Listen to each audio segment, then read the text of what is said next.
शासनाच्या महसूल विभागाच्या वतीने नागरिकांच्या विविध समस्यांच्या निराकरणासाठी 17 सप्टेंबर ते 2 ऑक्टोबर या कालावधीत सेवा पंधरवडा आयोजित करण्यात येणार आहे, अशी माहिती तहसीलदार सचिन मुळीक यांनी केली आहे। याचं उद्दिष्ट शेतकऱ्यांना त्यांच्या शेतात जाण्याकरिता चांगले रस्ते उपलब्ध करून देणे असे आहे। ही मोहीम शेतकरी समुदायाच्या आर्थिक आणि सामाजिक उन्नतीसाठी महत्त्वपूर्ण पाऊल ठरेल असा विश्वास देखील शासनाला आहे। महाराष्ट्र शासनाचा महसूल विभाग हा सर्वसामान्य नागरिकांच्या दैनंदिन गरजा व समस्यांना प्राधान्य देत असतो।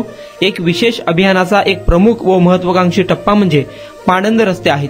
विशेष मोहीम असून शासनाने रस्त्याचे सर्वेक्षण, मोजमाप, अतिक्रमण हटवण्यास व्यापक मोहीम हाती घेतली आहे। शेतकऱ्यांना शेतापर्यंत सहज पोहोचता यावे व गावोगावी रस्त्याची नोंद व्यवस्थित व्हावी हा उद्देश या माध्यमातून राबवण्यात येणार आहे। यासाठी मंडल अधिकारी, गाव महसूल अधिकारी, ग्रामसेवक, पोलीस पाटील, भूमी अभिलेख अधिकारी यांच्यावर जबाबदाऱ्या सोपवण्यात आल्या आहेत। या बातमीचा आढावा घेतला आहे मोहोळचे पत्रकार यासिन अत्तार यांनी।